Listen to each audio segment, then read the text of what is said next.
Thank you very much.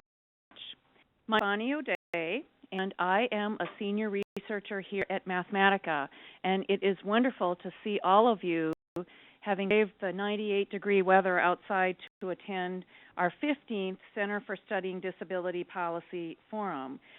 Starting promptly at noon because we have a large audience of webinar participants from around the country, and you just heard the announcement that gives them some directions on how to participate.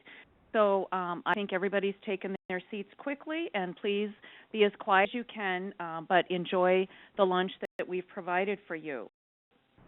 Our topic today is federal spending for people with disabilities, continuing society's commitment while reducing the deficit. So you've been completely unplugged from recent events. You know that discussions are raging about federal spending and how it far exceeds tax revenues, and all of the programs that we operate in the federal government are being examined for their effectiveness and results. So whatever your political spectrum you come from, you have probably been engaged in these discussions as well. Disability programs are not immune from these examinations, and there are many of us who fear that disability programs will be placed on the chopping block as well. A close examination of federal disability programs and spending can raise provocative questions, particularly if you hang out with policy wonks like I do. How can we best target limited funding towards programs that engender financial and personal independence rather than dependence? We've been asking that question for a long time. That question has become even more crucial as we move forward. How do disability programs fare as demand continues to increase and budgets continue to shrink? This forum, speakers will discuss new findings on working-age people with disabilities, the federal and federal state programs that support people with disabilities, and the growth in programs for people who leave the workforce because of disability. Moore, whom has presented at several policy forums, she is a senior researcher at Mathematica, and she will present new statistics on federal and state program expenditures for working-age people with disabilities. Now, these projects that I work on, we have many Daves. There's Dave S., there's Dave W., there are lots of Daves. Well, this time we have actually two Andrews. So the first one is Andrew Houghtonville, and if you can't remember his last name, we'll refer to him as Andrew 1. He is the research director the Research on Disability at the University of New Hampshire, and he will describe recent findings on individuals who benefit from federal and federal state programs. David Stapleton, who is the only Dave that will be presenting today, is the director of the Center for Studying Disability Policy, will discuss the rising number of workers who receive benefits from Social Security, disability insurance, and Medicare, and the effect of this growth on the solvency of the Social Security and Medicare trust funds. Imparato, who we'll refer to as Andrew 2, is the Senior Counsel of Disability Policy, the Director of the Committee on Health, Education, Labor, and Pensions, or HELP Committee. And it just occurs to me that we probably didn't call him Andrew 2 because he actually works for Congress and probably will have something to say about the funding for Andrew 1's program. He will present the implications of new findings for federal disability policy as Congress and the White House consider ways to decide the deficit. Slide, please. So we call this our funding and disclaimer slide. Oh, we're supposed to do that? Oops. Okay. Thank you. So this research was sponsored by Hunter College, City University of New York's Rehabilitation and Research Training Center on Disability Statistics and Demographics, and also by the University of New Hampshire's RRTC on Employment Policy. Both of these are funded by the U.S. Department of Transportation, but the U.S. Department of Education, But the I guess I was thinking about transportation for some reason. But the contents of this presentation have not been reviewed or approved by Department of Ed and do not represent Department of Ed's views. So, well, Ed, I think I'll turn this over to Gina Livermore. Thank you.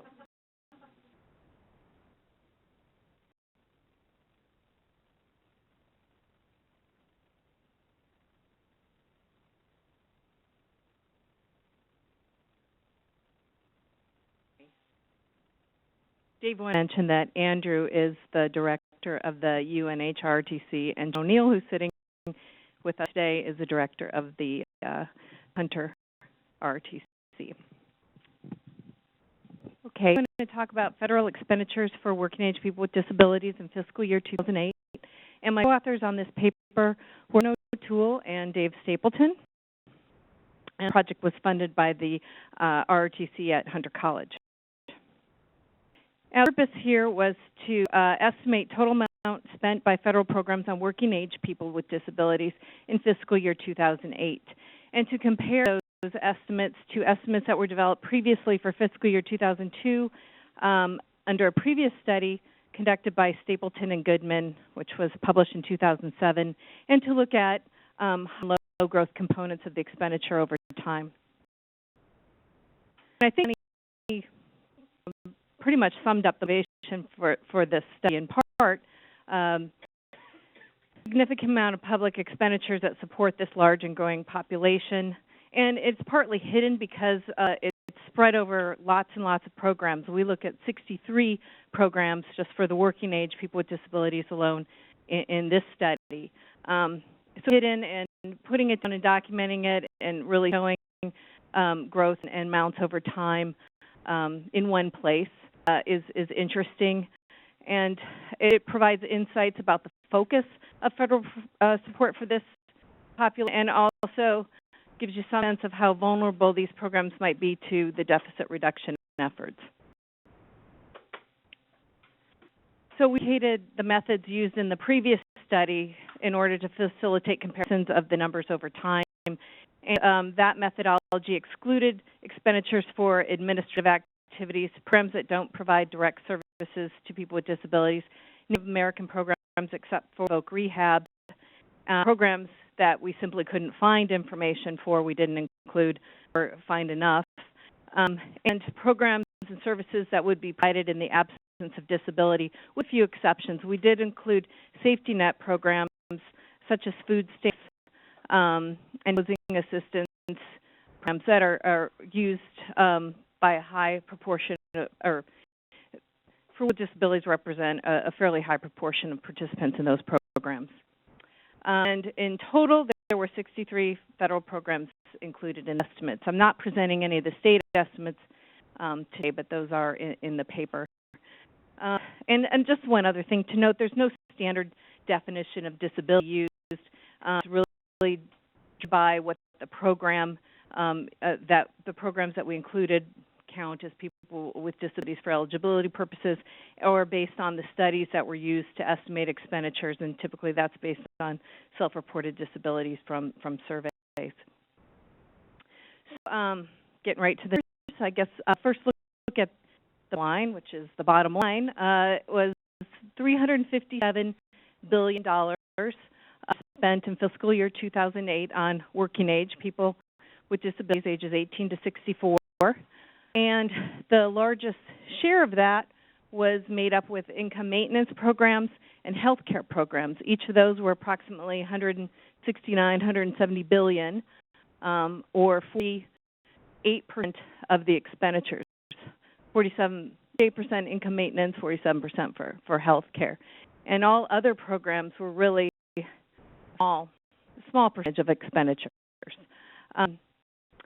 The last two columns of this table show the growth, the change since fiscal year 2002, and overall there was a 56% increase in expenditures, and if you adjust that for inflation, it's about 31% increase in fiscal year 2008 over fiscal year 2002. And again, the highest growth areas were income maintenance and health care, 55 and 60% increases respectively. Housing and food assistance, much smaller percentage of expenditures, and somewhat smaller growth for housing and food assistance. Education, training, and employment represented only about 1.2%, but also slightly negative growth at minus 2.6% after adjusting for inflation over this period. This is no surprise. Income maintenance, Social Security programs, and health care, Medicare and Medicaid being the largest of those. This slide shows a couple of selected high expenditure, high growth programs, just their specific expenditures for those, and Social Security disability insurance, and this is just the disabled workers, were $95 billion and a growth rate of 71% over since the year 2002. Medicaid, another high growth area, Medicare with 104% increase during this period. Part D was implemented, so it's probably contributing to that. And the veterans programs that serve people with disabilities, although a small expenditure component compared to other things. For example, the veterans disability compensation is $18 billion. They were among the higher growth programs at 60 to 65%. I only listed two of them here, Medicare and the compensation, but pretty much all of the veterans programs, and primarily due to the wars in Iraq and Afghanistan and disabled veterans coming home over this period. So look at expenditures per capita. In 2008, they represented about $19,000 per working age person with a disability based on the American Community Survey's estimates of how many people with working age people with disabilities we have. Most of the amount of the spending was probably spent on the approximately 10 million people who participate in the Social Security programs, SSI and SSDI. And if you just look at this group and look at the average SSI, DI, Medicare, and Medicaid expenditures, capita expenditures just for those programs on this group were $27,000 in fiscal year 2008, representing a 16% growth over fiscal year 2002 after adjusting for inflation. So that's pure growth, adjusting for costs, adjusting for the number of people in the programs. It's just expansions in those programs. So this 50%, 6% growth we see in overall expenditures is outpacing our GDP, our gross domestic product, and federal revenues and outlays. As a per GDP in 2008, federal expenditures on working age people with disabilities represented 2.5% compared to 2.1% in 2002, and 12% of all federal outlays and 13% of revenues, both increases over the previous estimates we have for 2002. So, to summarize, there's been a large increase in spending on working age people with disabilities since 2002, and especially so for health care and income maintenance programs. And the health care expansions under Medicare and under Medicaid, and the rising number of people with disabilities have contributed to this increase. And we see that expenditures on education and employment services remain low and even declined a little bit after you adjust for inflation compared to 2002. And it's surprising, given that these types of investments might be a primary way to curbing long-term reduction or helping to achieve longer-term reductions in federal expenditures. We support things that facilitate self-sufficiency. And these large numbers and this large growth for this group, it's going to be tough for policymakers to find ways to reduce them without harming this population. That these programs are relied upon very heavily and are needed by this population. And I think Dave is going to have some ideas for bending the crossing. Now he's shaking his head, not going to throw out his ideas, but but maybe Andy will share some with us later. So thank you. Andrew?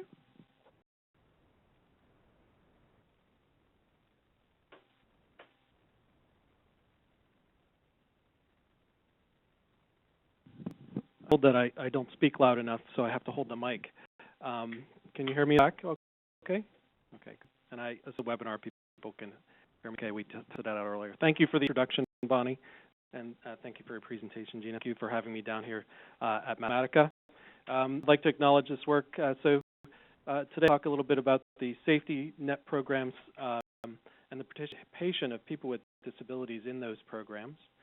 Many of the programs were mentioned by Gina, and this is a little bit different. It's not the money spent, but the number of people with disabilities that are involved in those programs.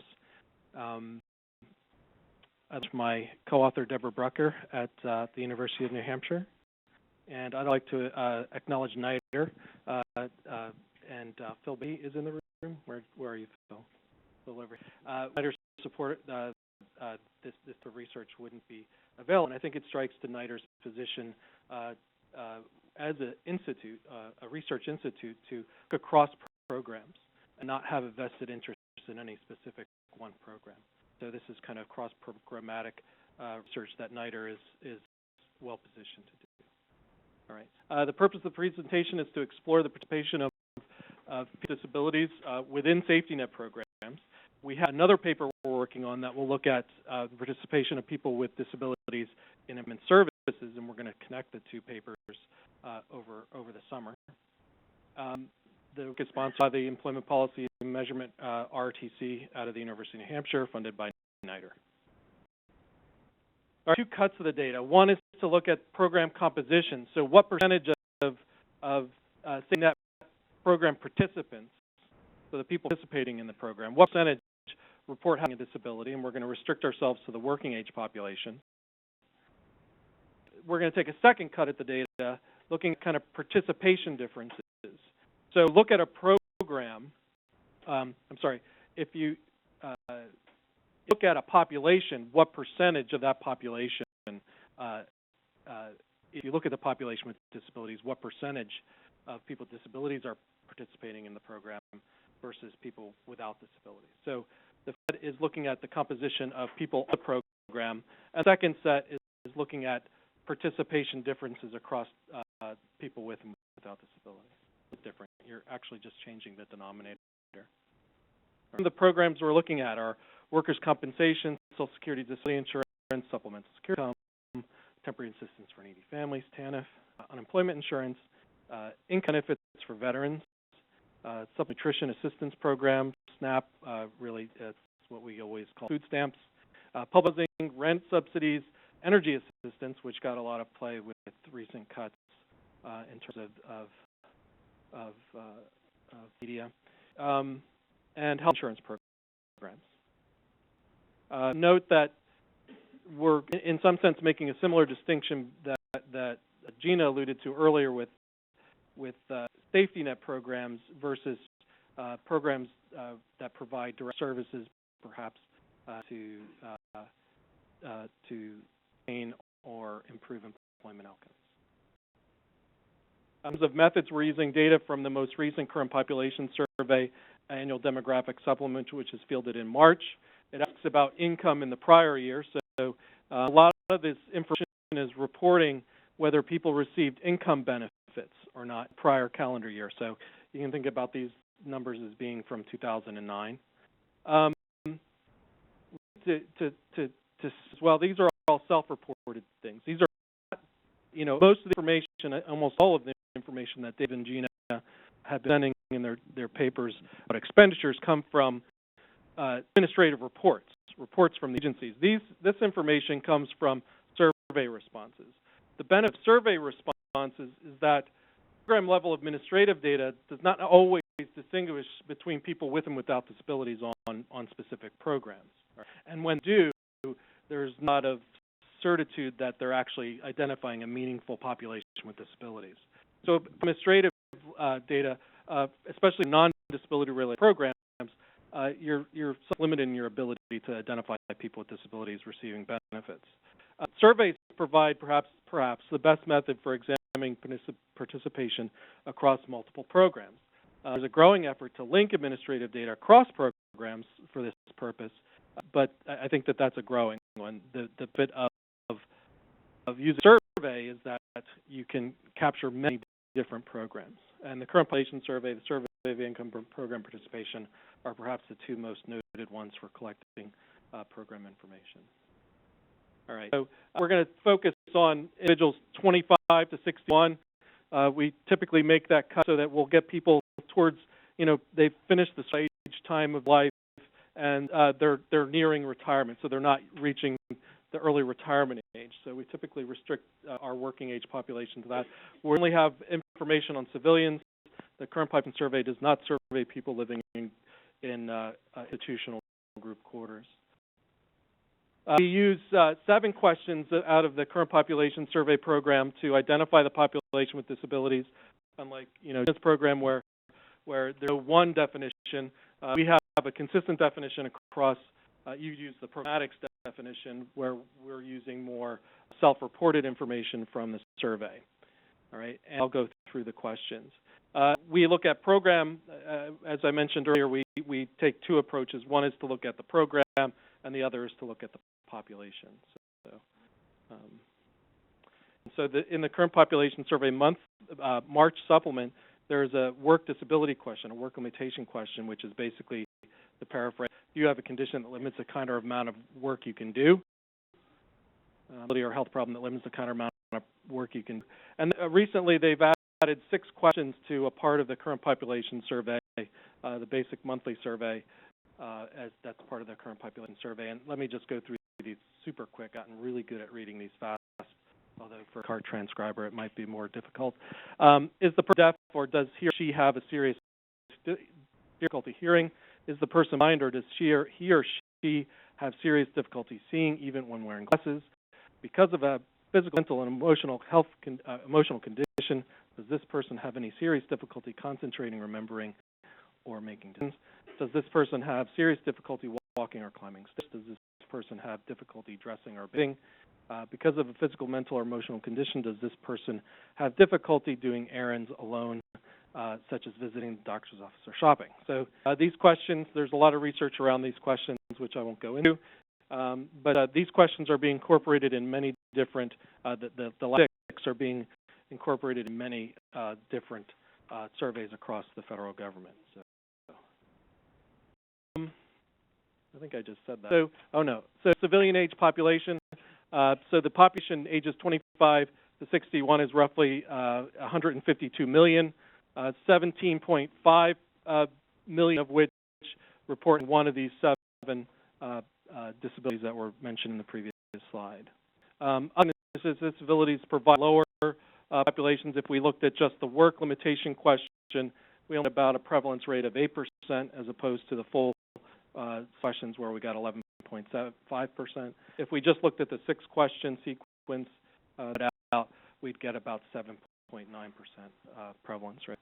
So we merged the 2 together to get an 11.5% prevalence rate. Our questions.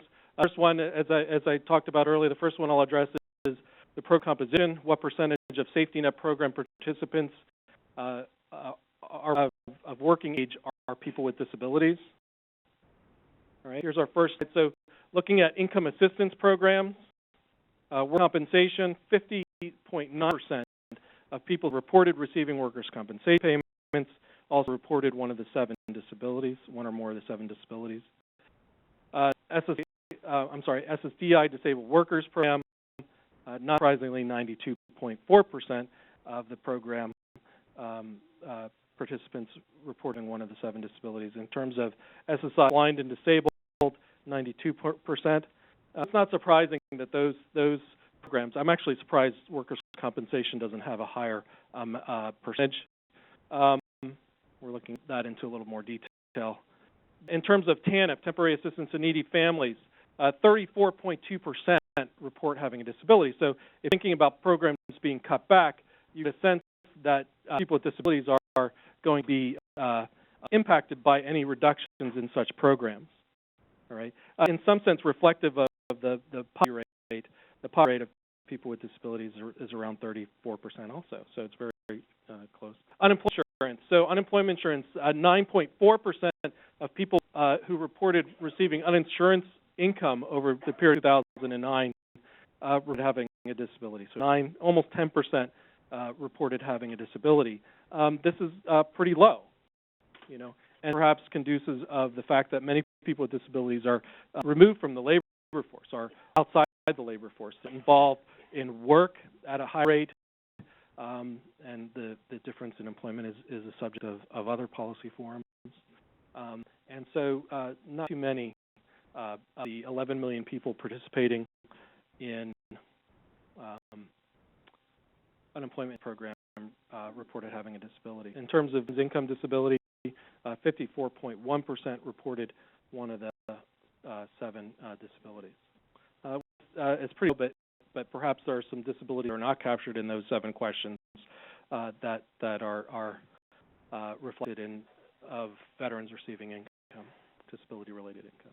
All right, so health insurance programs. So similar things, Medicare targeted towards people with disability. 83.9% of Medicare recipients of the 5 million Medicare recipients reported a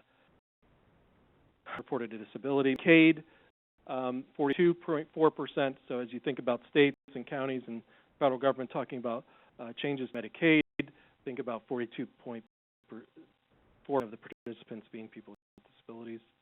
Mental health, Indian health, and vet health have 12, 18, and 40% respectively. So people with disabilities are to a degree depending on health insurance programs from the federal government. Have been papers, I think, written by several people in the room around participation in health insurance programs, private versus public employee programs. But this is consistent with Gina's finding that a fairly large portion of people with disabilities are receiving health benefits through public programs. So in terms of other programs that we typically don't think about, in terms of general, these are not specifically designed for the population with disabilities.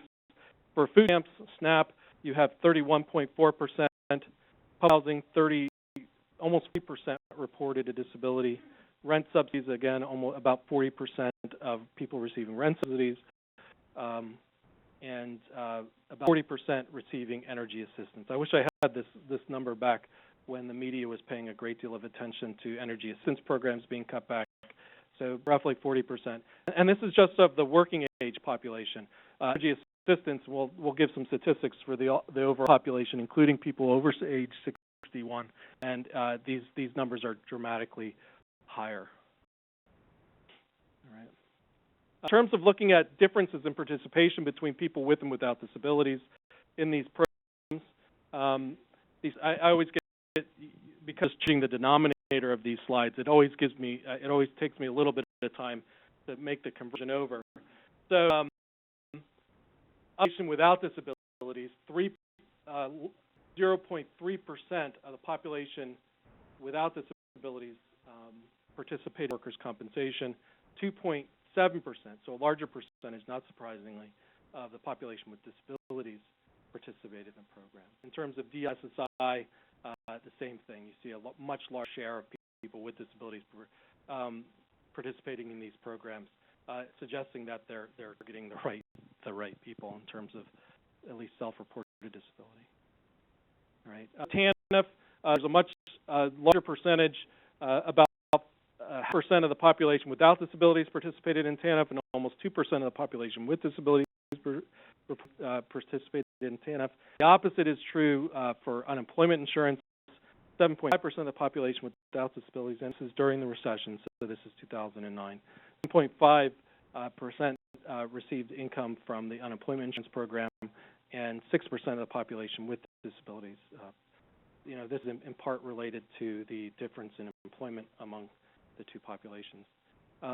Income disability, similar to SSI and DI and workers' comp, a larger percentage of people with disabilities receiving veterans income disability benefits.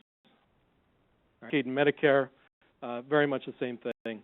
People with disabilities are much more likely to be participating in Medicaid, Medicare, military insurance, health insurance, and veterans health insurance. All right. And as of the other safety net programs the general safety net programs for food stamps. 25% of the population with disabilities is receiving stamps. In 2009, compared to people without disabilities, 7.2% of people without disabilities participated in the food stamp program. Housing subsidies and energy subsidies have similar variance, difference between the population with and without disabilities. Similar to the earlier set of numbers, the earlier set of numbers said that the population with disabilities is a fairly substantial portion of a specific program. This is a very similar way of saying the same thing, that the population with disabilities is much more likely to participate in public programs. So as we think about the summer and the battles that will go on around these programs and the renewal of some of these programs, we have to think about the population with disabilities being affected by those changes. So this is kind of a summary. Look at people without disabilities. 7.9% of people without disabilities are participating in no program at all. 30.5% of people with disabilities are not involved in any program. If you just restricted, so if we looked at the population without population with disabilities, if we restricted it to the top 4 programs, Medicaid, Medicare, SSD, SSI, you'd actually pick up 51% of the population with disabilities, 52%. So research focusing policy considerations on these 4 programs will address a great deal of the population with disabilities. In terms of other programs, 16.6% of people with disabilities are involved in other programs and not those 4 programs. So those might be the more general programs or the veterans programs that are being picked up in that 16.9%. So when you think about people with disabilities, and you think about programs, Medicaid, Medicare, DI, and SSI are where if those programs are impacted, you're going to be impacting a large portion of the population with disabilities. So over 50% for those 4 programs. All right, some top 10, top 5. I'll just skip through those and jump to the future work. Survey results are not the panacea, right? Many times people are underreporting participation in programs. In some sense, these are conservative estimates of participation in those programs. What we want to do is look at the American Community Survey, develop similar statistics using that survey, and look at state variation across states. Perhaps find some states where people with disabilities are involved with employment services programs and diversity net programs, and perhaps get at the effectiveness of that combination of programs. We plan to, as I mentioned a little bit earlier, look at employment services programs.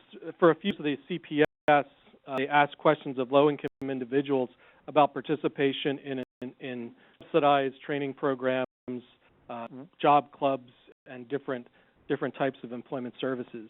Next to a little bit of the limitations that we face, we can get a lot of information on these programs that provide kind of safety net caretaker services to people with disabilities, but we can get information on programs that provide employment services. If you think about saving money, one might want to invest in programs that help people with disabilities obtain paid work. And without that information, it's going to be hard to even understand that and how effective that may be. It's not surprising, we don't have much data. We don't spend a lot on those programs, as Gina's paper shows. There are a couple things I will remember. Doing is on November 9th, we're going to the Capitol Visitor Center. Many of us are part of the Disability Statistics Center funded by NIDER, and morning we'll be rolling out the Disability Compendium, which is a massive set of statistics available at disabilitycompendium.org, just to give a little plug. And also we'll be holding a roundtable in the afternoon of that day on the Capitol Hill, discussing these same things and some of the things that are being done to promote the employment of people with disabilities. So with that, I'll turn it over to the next speaker, David Stapleton. And it's the Andrews finally dominate. We have a better name. Dave's been diving in terms of popularity. mic right now.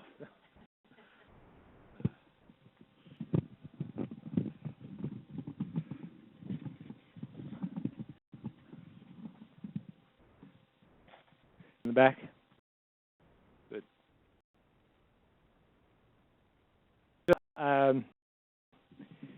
Both been focusing on the sort of universe of federal programs that support people with disabilities, and I'm going to look at just a piece. It's a very big piece. It's historical evolution in terms of beneficiaries and expenditures, and that is the Social Security Disability Insurance Program, and also the Medicare benefits that most Social Security Disability Insurance beneficiaries receive.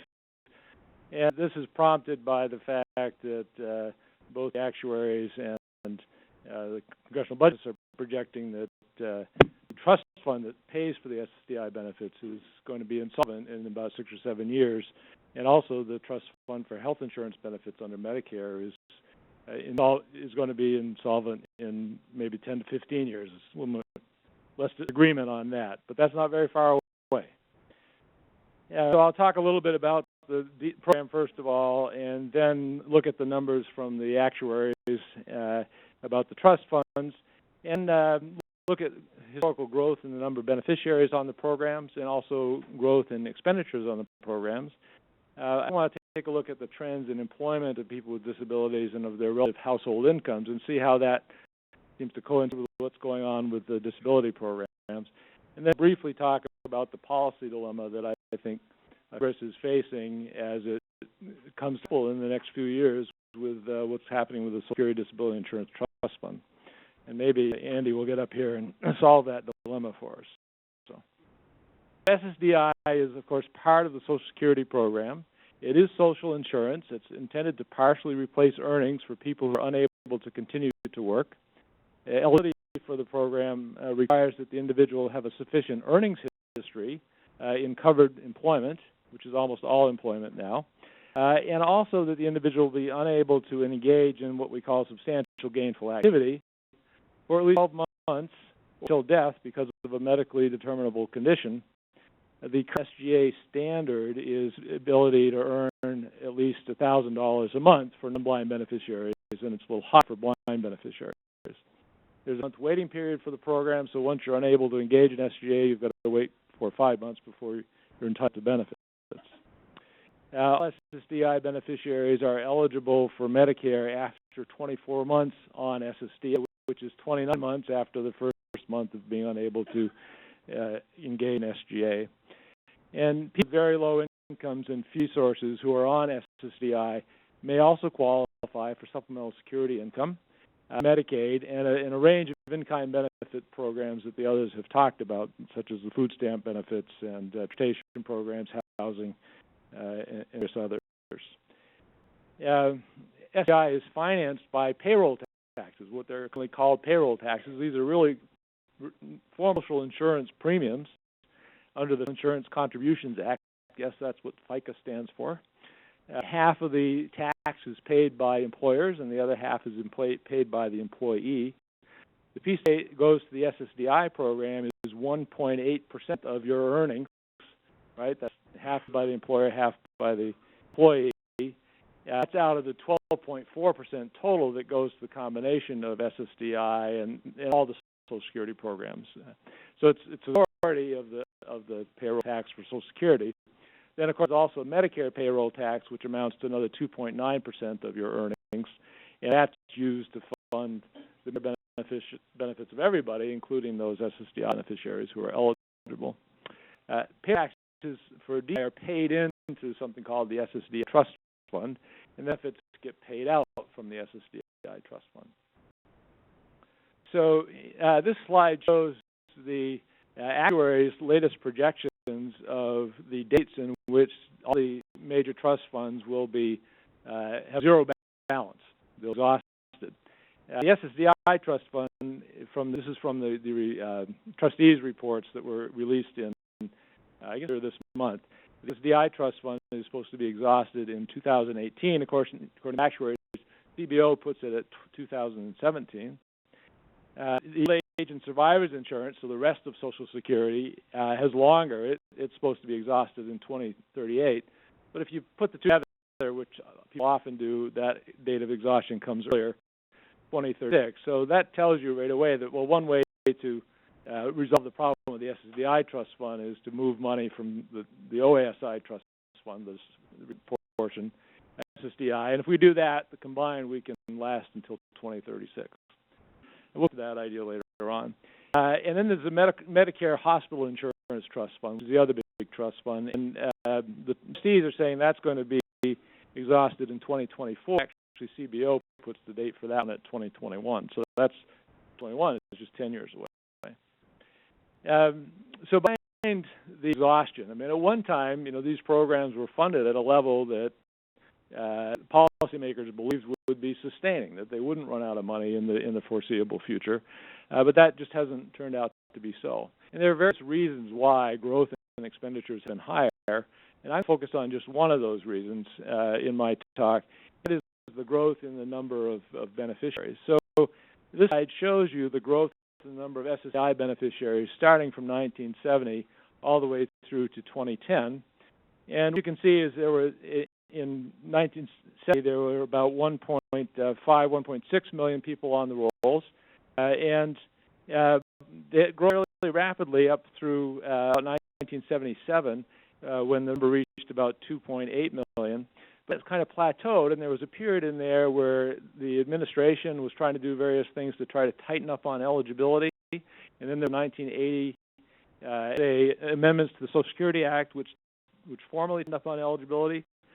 And actually, some people were thrown off the rolls, and so you'll see a decline by 1982 in the number of beneficiaries. In 1984, there were some additional amendments that kind of undid what had been done earlier because of the backlash against that cutting of eligibility. But the number of beneficiaries still stayed at a relatively low, didn't grow much until 1990, but then it took off again. In 1991, there was a recession, and it looked initially like, well, that was the real cause of it, but actually what you can see through that very prosperous latter half of the 1990s, the number of beneficiaries just continued to grow very rapidly. Now, there are lots of different causes of growth, and some of them are just population related, and we acknowledge those. The size of the working age population has grown. The share of women who are working has grown enormously, and so many more of them meet the coverage qualifications for SSDI than used to. And then also the baby boomers, like myself, are aging, and so we're getting into the age where we're more vulnerable to experiencing disability onset. Those things are contributing to growth in the number of SSDI beneficiaries.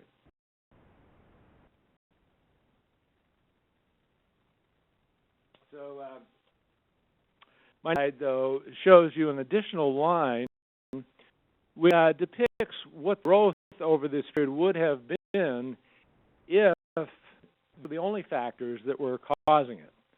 What I've done here is I say, well, let's go back to 1980, which was the last time we were really worried about the size of the program. Look at the percentage of people in each age and sex group who met the coverage requirements, who were covered for SSDI, who are actually participating in the program. Let's hold those participant rates constant at the 1980 levels, and then look at how the population that's qualified has changed over that time in terms of its size and sex-age composition, and see what the number of beneficiaries would be under that counterfactual, under that hypothetical. What we see is that, of course, at 1980, it's the same value as it actually was in 1980, because that's the way we constructed it.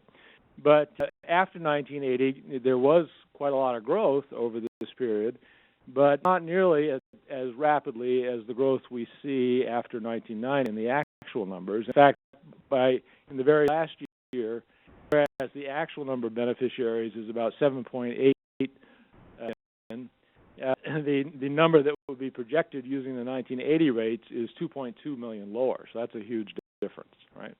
So it really shows you the growth in the percentage of people who meet the insurance requirement for disability or are actually on the rolls. This slide is taking a look at federal expenditures in a certain way for both the SSDI program and for Medicare, the Medicare benefits that the SSDI beneficiaries receive. The two lines, each line shows expenditures relative to all federal outlays. So as a percentage of all federal outlays, I'm going to focus on the top line just due to time limitations, which shows the sum of SSDI benefits and care expenditures for SSDI beneficiaries, or for beneficiaries under age 65, all of whom are on SSDI. And what you can see here in line is, well, first of all, Medicare wasn't available for SSDI beneficiaries before 1973. So back in 1970, as a percentage of the federal budget of federal outlays, SSDI by itself accounted for about 1.6%. It grew by 1980 when we count the Medicare piece of it as well, which kicked in 1973, up to about 3.5%, 3.4, 3.5%. Then dropped some after the tightening of eligibility in the early 1980s. Stayed pretty stable until 1990, but then it took off again.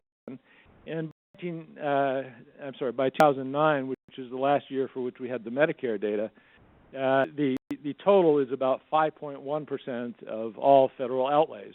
So Dina mentioned it in 2008. All federal expenditures for working age people with disabilities was 12% of federal outlays. So this is 5.1% of federal outlays. So it's a very large share of what she was pointing to, although it's not half of it. And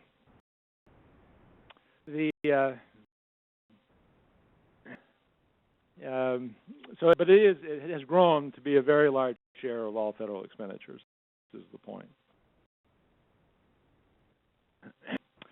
I think it's really important when we think about what's happened with the programs to think about what's happened to the people. And this slide shows that what's the approximate cause of the growth in the number of beneficiaries is a decline in employment of people with disabilities.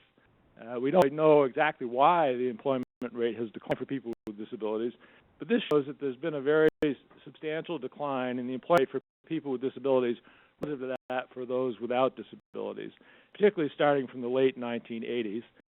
And so in 1990s. In 1990, the relative rate was about 37%, and by 2009 it had dropped to, I think, about 22%. There's been a very rapid decline.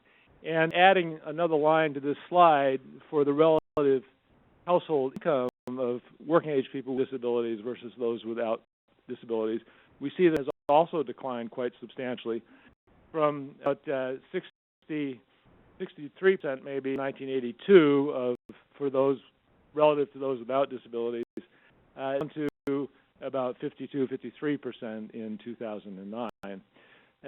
So what's happened is more people with disabilities have left the labor force. While they get benefits to replace some of the lost earnings, those benefits don't replace all their earnings, and so their relative household incomes are declining. Finally, we get to the policy dilemma. So what's Congress to do? I knew. The options available for Congress, none of them are very attractive.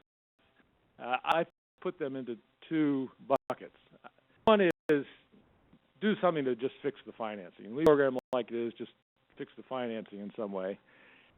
And my problem with that bucket is, well, we've been doing that. In years we do that again, and we never seem to fix the problem for a long term. Another thing to do would be to address the underlying problem. What could we do to reduce the number of workers who are exiting the list and entering SSDI? They both slow in government expenditures, but also leave these workers better off so that their household incomes are no longer declining. And I think that in the long term is the best approach, but we haven't figured out how to do that yet. And we can't possibly figure out how to do that in the time that we have left between now and when the Social Security Disability Insurance Trust Fund will be exhausted. So this slide just lists some options, but I think I'm going to skip it. We can come back to it on if you want, but I don't want to leave it short on time. So let me just turn it over to Andy at this point, and we can talk about policy later on. Thank you. Well, I do mention that Dave Wittenberg and I have written an issue brief which discusses some of the policy options, and you can pick that up on the way out if you like.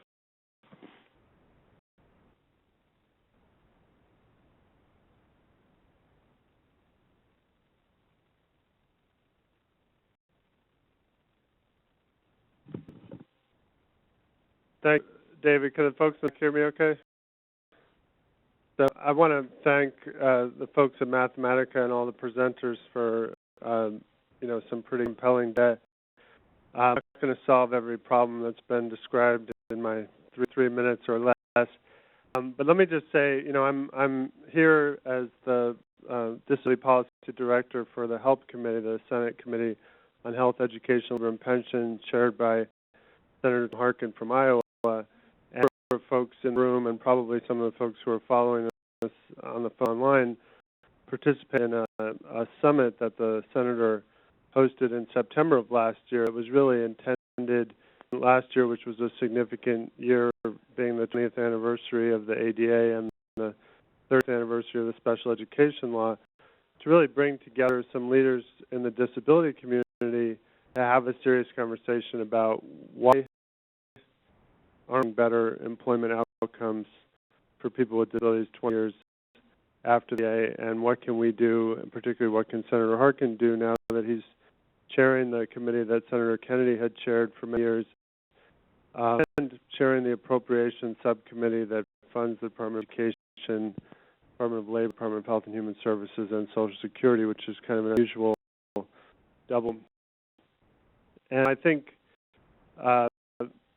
divided up into breakout sessions. We had groups that were focused on private sector employment, public sector employment, kind of education and training issues, and kind of minimum wage issues.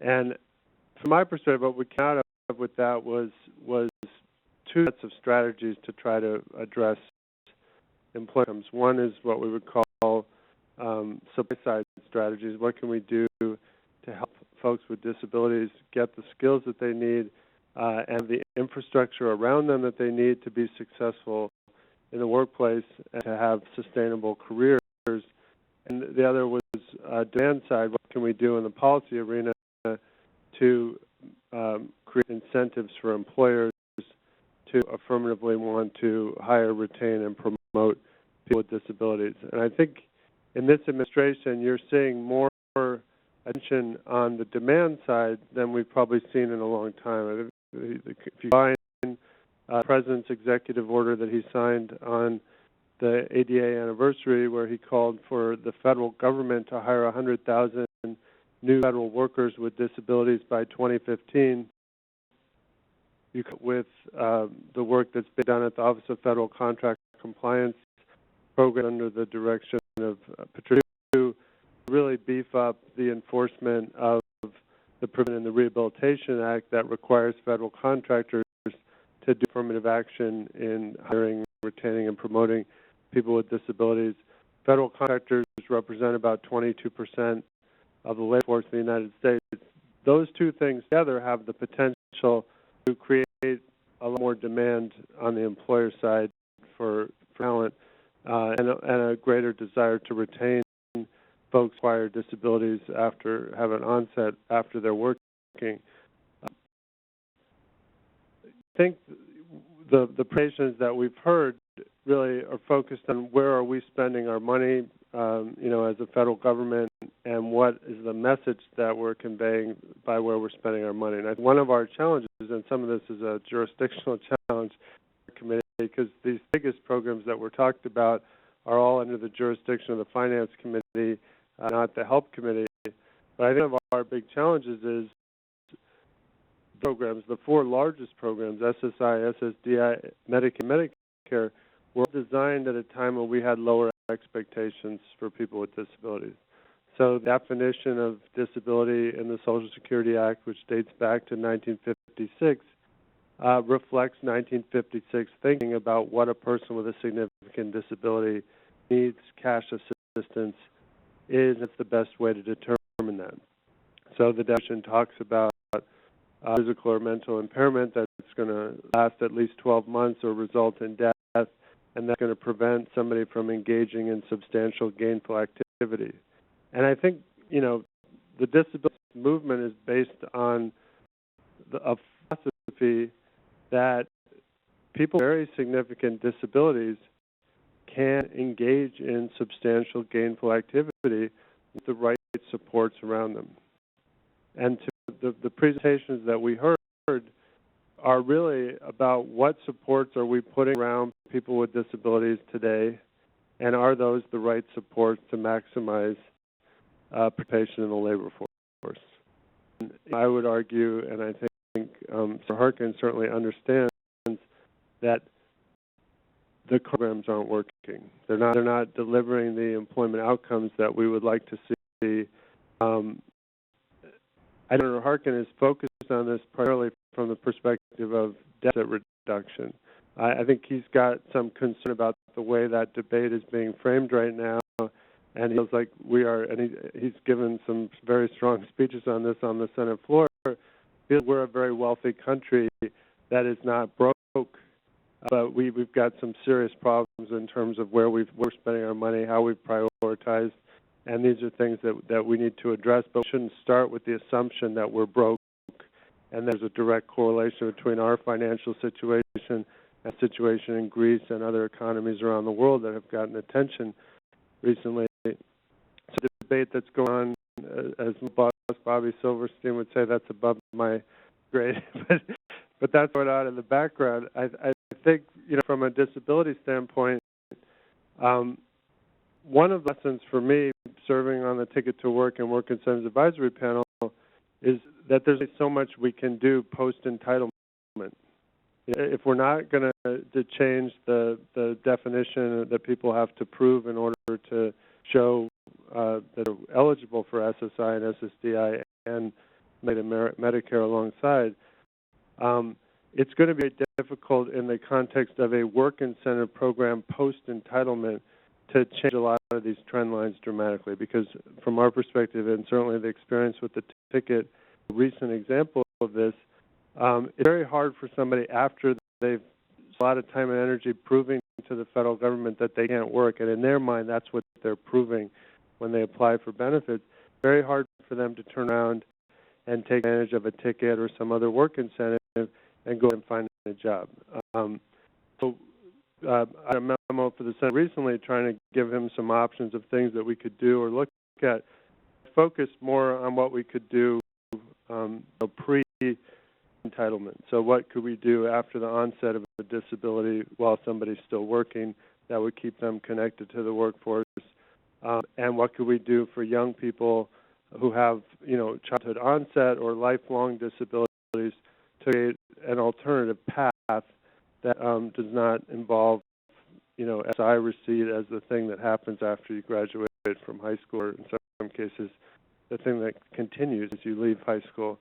One of the statistics we learned in the Ticket to Work panel that I thought was interesting was kids who qualify for SSI before age 18, the average length of time that they stay on the rolls is 27 years. Look at that from a federal government perspective. If you're going to be in relationship with that child and that family for, close to 3 decades, and again, that's an average, so a lot of kids die. There are folks that are, on SSI for a lot longer than 27 years. But if you're going to have a long-term relationship with this child and with their family, to me that invites a question, what can we do at the beginning of that relationship that might affect the trend line? And those are the kinds of conversations that we're having internally, and that I'm hoping, Senator Harkin can have with Senator Baucus and others on the Finance Committee who really ultimately have the ability to make changes, such as just giving the Social Security Administration more administration authority so they can test out new models, which is something that I think they're interested in doing. And they have, I don't know if it's been mentioned, they have, I think, a pretty good work incentive simplification proposal that they are seeking to implement. That I think would make it a lot easier for folks on SSDI to move on and off the rolls and not lose their health care than it is currently. And it'll also make it a lot easier to explain the rules around work incentives than it is currently. I'm really looking forward to the Q&A. So the last thing I want to say is Senator Harkin spoke to the U.S. Chamber of Commerce in April at a disability employment summit. And the thing we decided to focus on in those remarks was what's been happening based on Bureau of Labor Statistics data to disability employment rates a lot of folks in this room were involved in trying to get the Bureau of Labor Statistics to actually report on disability employment on a monthly basis when they deliver the employment situation. They've been doing that now since 2008.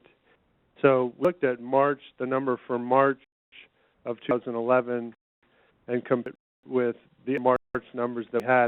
And we haven't had any of this data long enough to do seasonal adjustments, so I've instructed it's dangerous to compare 1 month to the month before, but it's a little bit safer to compare the same month in the same years. So if you compare March of 2011 to 2010 and 2009, the number we focused on was not the unemployment rate, because we feel that number is just an artificially low number. It's only looking at folks who are actively looking for a job, participating in the labor force, and the vast majority of people with abilities who are not working and are working age are not actively looking for a job. So we decided to look at the labor force number, which is just absolute number of how many people with disabilities between the ages of 16 and 64 are either working or actively looking for a job. That number in March of 2009 was 0.3 million. It went down in March of 2009 and March of this year from 5.3 million to 4.9 million. It ended up being about 395,000 less. So 395,000 people left the labor force, left the disability labor force during those 2 years. Then we know, that's interesting. Let's look at how that compares with the numbers for people without disabilities, because a case can be made, well, it was a recession and the force shrunk generally. Well, there was a reduction for folks without disabilities. The number went down from, I used to have the numbers off the top of my head, from about 142 million to 141.9 million. It went down by about 1 million. When you look at how much bigger the number was when it started, on a percentage basis, folks with disabilities were leaving the labor force during the 2 years at a rate about 10 times the rate of the general reduction in the labor force for folks without disabilities. And almost, or more than 1 in 4 of the folks who left the labor force during those 2 years were folks with disabilities. So Senator Harkin kind of looked at this and he said to the business community, let's turn these numbers around. We're trying to get out of this recession. You all have got people that are going to be retiring with the age of the population. Let's do real aggressive outreach to actually go out and recruit and hire folks with disabilities and try to retain folks who acquire disabilities while they're working, and let's try to get that labor force number up from 4.9 million to 6 million by 2015. Number 6 million in part because Obama had already committed to 100,000 workers by 2015. The federal government is like less than 3% of the workforce. So let's see if we can do 1 million in the private sector and with state and local governments. Interesting, state and local governments, you add them all together, they're much larger than the federal government. And I think there is a real opportunity there in terms of getting some governors and some local elected officials to set some goals and make some commitments along the lines of what the President did on the ADA anniversary. Secondly, he delivered that charge to the business community. He pointed to companies like Walgreens that had set public goals. Walgreens has said publicly that they want 20% of their distribution centers to be workers with disabilities. And said, we've got to start setting some goals as a country, and I'd like to see you as leaders in the business community set some goals about increasing labor force participation in your companies. And, we didn't know what the reaction was going to be, and it ended up being very positive. The head of the U.S. Chamber, who actually wrote an op-ed later that week, facing Senator Harkin's challenge and saying we should be able to do better than 6 million. So, there are some challenges in terms of how you establish a goal. Originally, we were going to set the goal based on a percentage basis, so we're at 32% right now. Participation, let's get it up to 40% in 2015. The problem with that is Senator Harkin really couldn't get excited about 40% labor force participation. It sounds very low, and he felt like it was more meaningful to frame it in terms of how many new folks we want to bring into the labor force.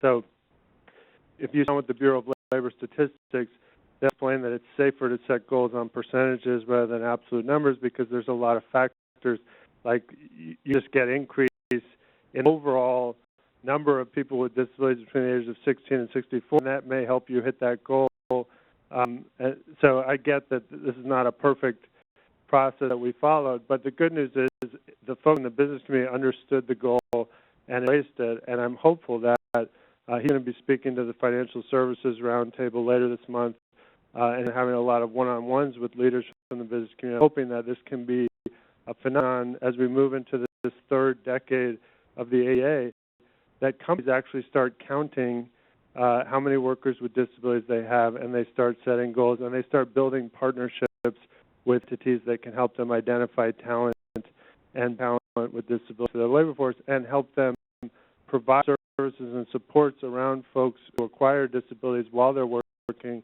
so they can continue to work. So I stop there, but again, I want to thank you for the opportunity to be here. We reached the Q&A portion, and as moderator, I'm going to ask the first question. While I'm asking, why don't we have all of our presenters who gave just fun and very provocative presentations come up here. So my first question is going to be to Andrew Tu, and my question is, just call you Andy, okay. My question is, I'm really pleased to hear that employers are on board in terms of increasing demand for workers with disabilities. However, I noticed in Gina's presentation that the allocation of resources, the way you looked at it, for labor and education has gone down. Well, of course, other expenditures have risen.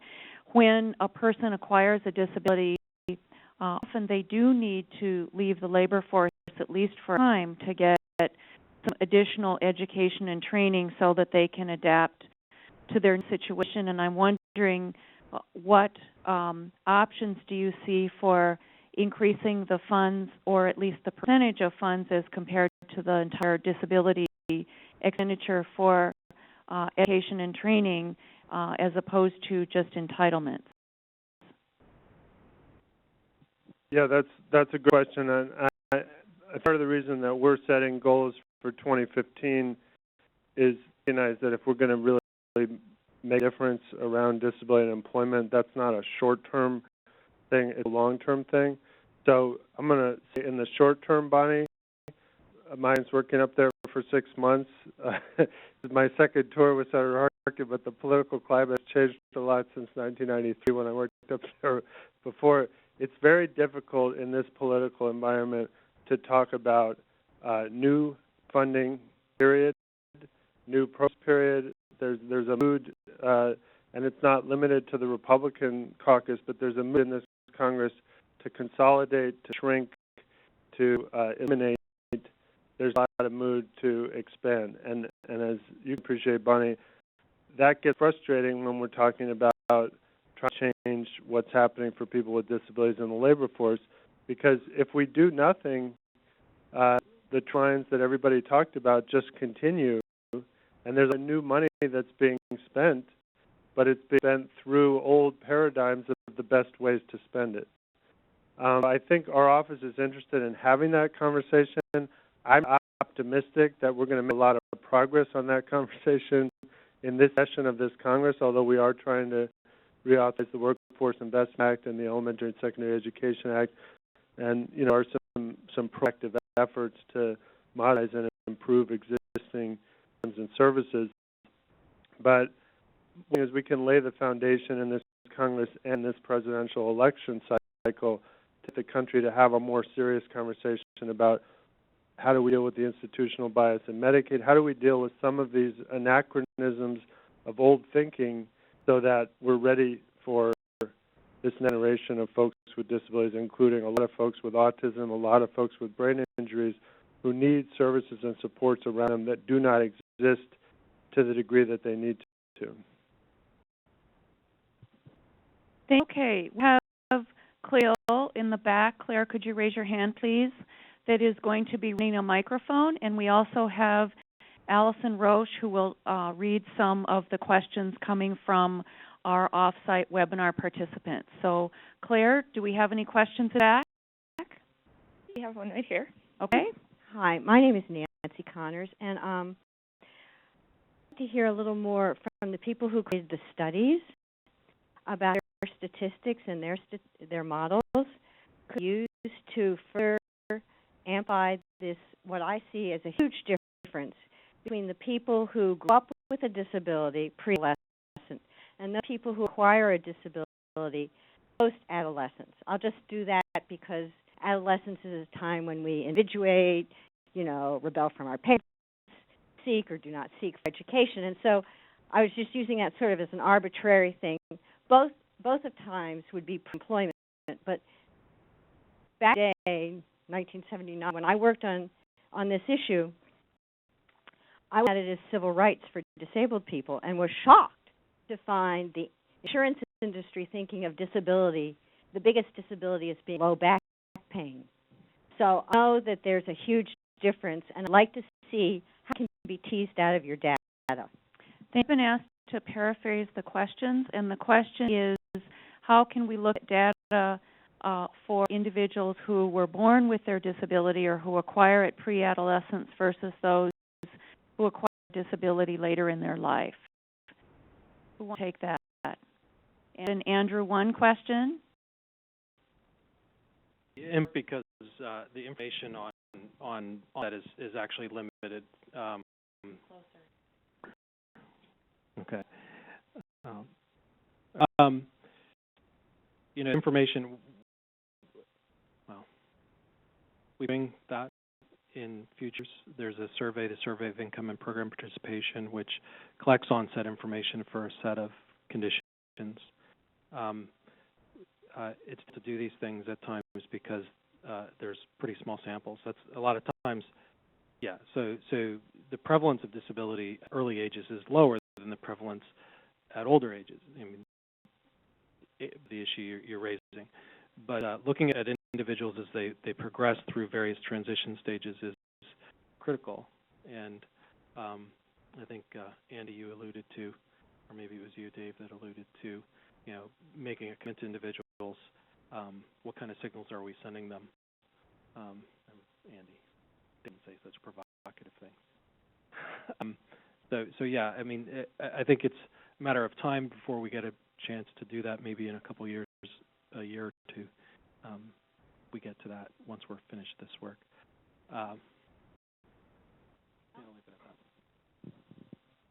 Who produces estimates, we could apply them to ours, but that information is not available in information we have about federal expenditures. So we would have to apply estimates to ours to be able to allocate expenditures to those groups.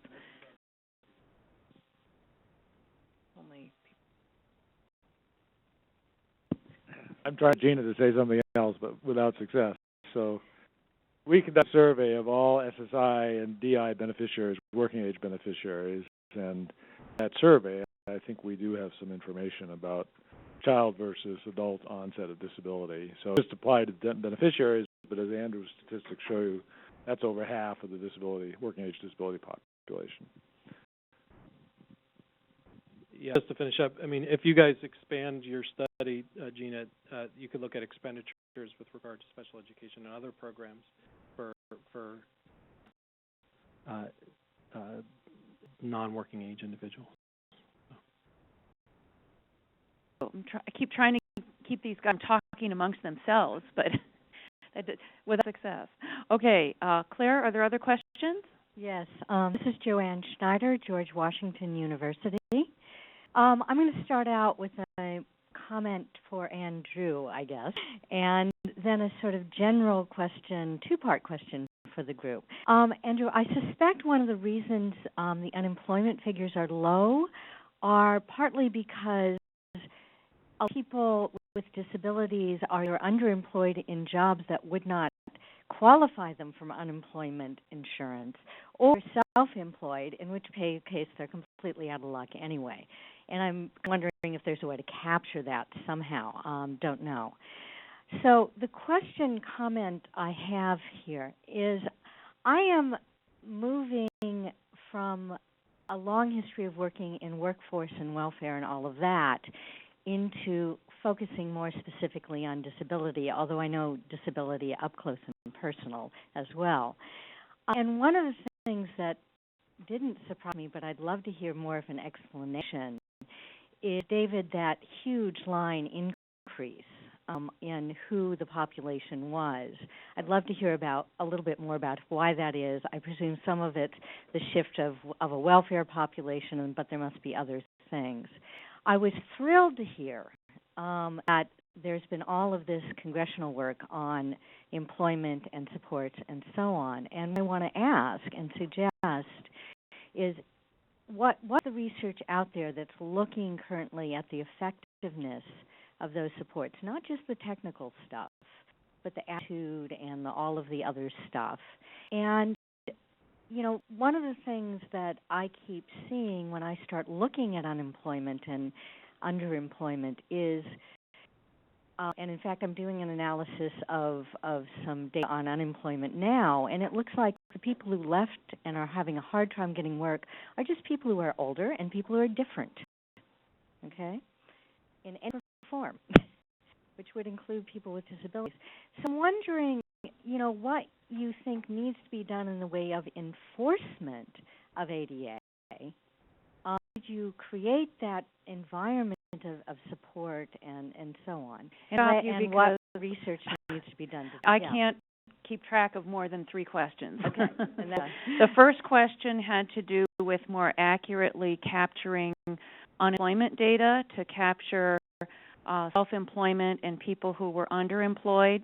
The second question had to do with what Dave Stapleton thought the increased involvement in SSDI and that trend line that he showed captured. And the third was any research on effectiveness of the current disability programs and what's going on in terms of enforcement of the ADA. So who'd like to take the first one? It sounds like Andrew wants. First is noted. Good idea. Yeah, I wrote a book on that, on the decline in employment of people with disabilities, but the flip side is the increase in program participation. Rich Burkhouse added it, but it was a lot of authors. And unfortunately, I'm sad to say our conclusion was we don't know. But, we had a lot of different possibilities, and I think one of the very controversial ones was whether the ADA had a negative effect on employment of people with disabilities, and because the timing of the decline in employment and the passage of the ADA just seemed to coincide. And my own conclusion from looking at research on that for many years is that it didn't help, but it's no evidence really that it caused the decline. There are a number of other things going on. You mentioned pushing people who are in welfare programs on disability programs. I think there were some things that happened to the DI program that made it a little bit more attractive place to be. But what I think we see over and over again is whenever there's a recession, and we're just finished a big one, and we're not really going out of it yet. Like you were saying, people lose their jobs. If you have a disability, well, you can get disability benefits. That's an unemployment insurance benefit program that lasts indefinitely for you. And we do see people get on the rolls during major sessions, and they stay on indefinitely. So that partly explains the kind of ramping up of people over time. Yeah, I guess all I would add is, if in 20 years since the ADA, if you ask the question, has our country embraced the expectation that people with significant disabilities can work, should work, and it's good for them to work? I don't answer that as yes. And I don't know, that's a cultural shift that I think will take place over generations. I think to a large degree it will be driven by each new generation of people with disabilities having higher expectations for themselves and bringing those expectations with them into the workplace and changing the attitudes of other people around them when they're working alongside of them. I don't think stronger enforcement of the ADA alone can change society in that way. Do you have questions from the webinar participants?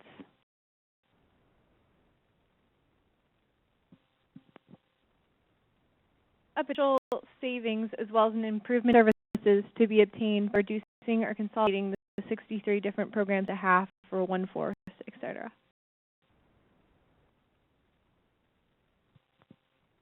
Are there savings to be obtained by consolidating the myriad of disability programs into one central agency? And I'm going to give that to Andrew. Andy.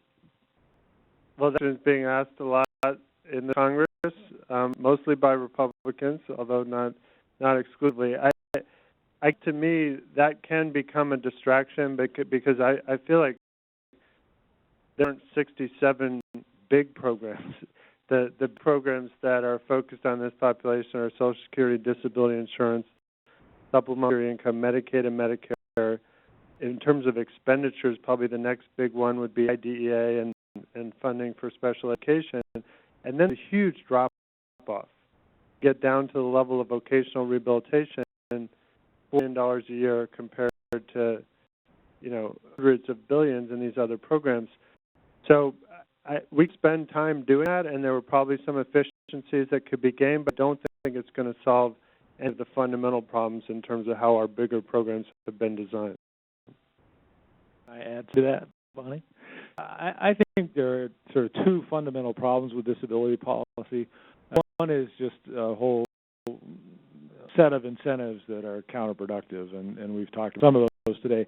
But the other one is it's implemented, and that's because it comes from lots of different agencies. And although I agree with Andrew, I think there is a lot to be said for efforts that try to integrate programs, especially across agencies. I think one of the big tragedies for people with disabilities in the country, which is not well known, is the breakup of what used to be called health, education, and welfare.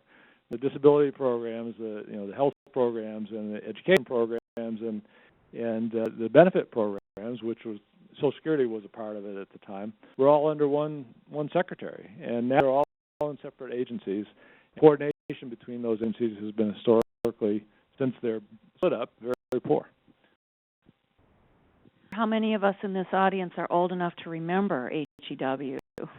Of us, I'm afraid.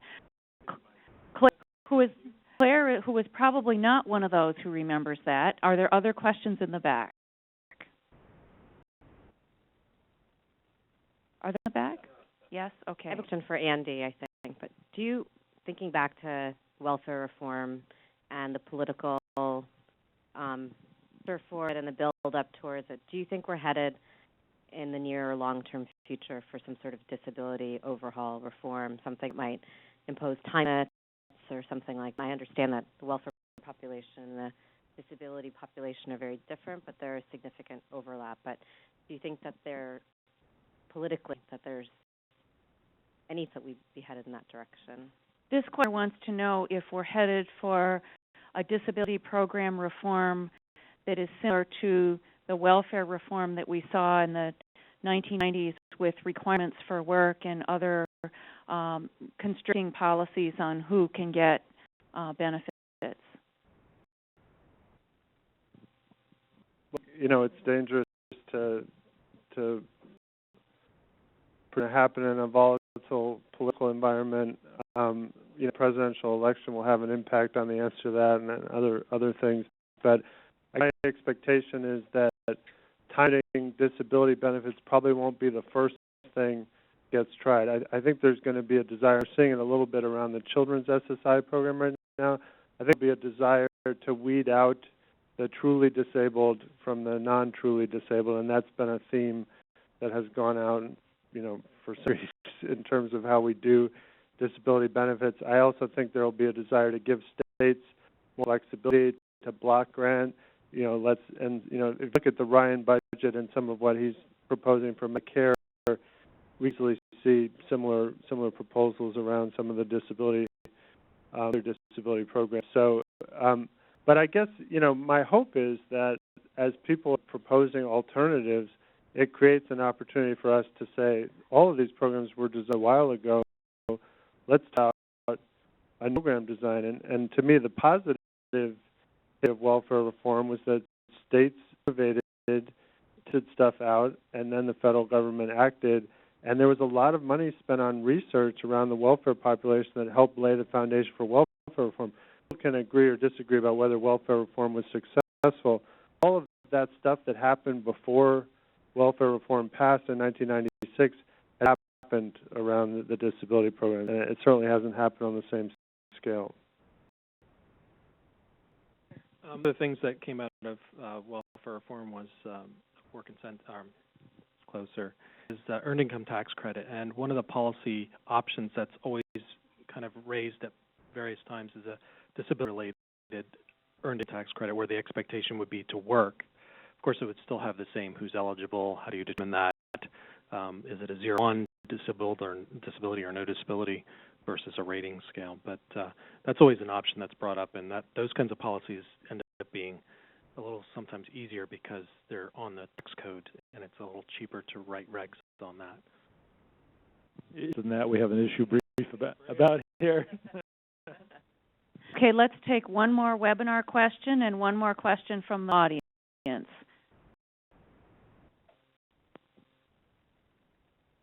Center's been able to examine employment or program utilization by type of disability. By type of disability.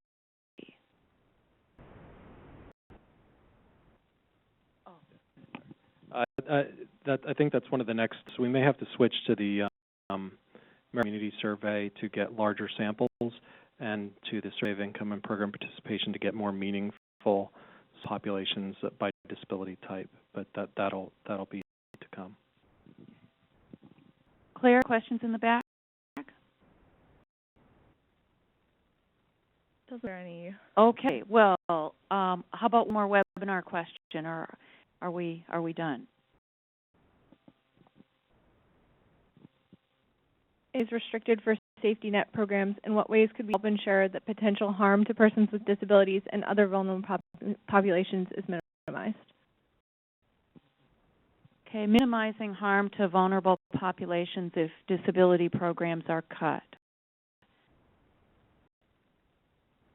This is Andrew Houghtonville. So my take would be that not necessarily minimizing safety net programs as much as integrating them with employment services such that people can make the decision to go back to work with support from various programs. So, but as budgets are cut, there is certainly a concern that people could be adversely impacted.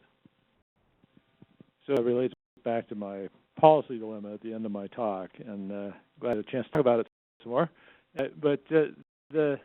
Yes. And actually, it relates to Andy Parado's discussion too. Andy focused on doing things before people get on the disability insurance rolls or their youth, so that they end up working as adults. And I think those two approaches are by far the most promising approaches for both improving economic outcomes for people with disabilities and reducing their reliance on federal support, reducing growth in federal expenditures for them. And we've learned quite a lot about them, and I think there are some promising ideas out there. But what we haven't done is established a knowledge base that's sufficient to say, okay, we introduce this policy, we'll improve the lives of people with disabilities, reduce growth in federal spending. And in fact, any policy that you look at, if we were just to roll it out, given what we're today, there's a really high risk that we'll do the opposite. We'll hurt people with disabilities, or we'll increase growth in federal spending. So I think it's going to take time and a commitment to building the knowledge base on that before we can do something that really makes a positive change in both directions. And in the interim, of course, we're faced with deficits and cutting. So I think we just have to kind of end the programs as best we can for the interim, but we have to make this longer-term commitment to bigger changes in disability policy. I'd really like to thank all of you for coming, both both those who came in person and those on the webinar. As you know, we've been doing these policy forums for a couple of years now, and we usually do take a break in the summer, but you will be hearing shortly about our upcoming policy forum series that will kick off in September. So please look for that notification, and thank you so much for coming.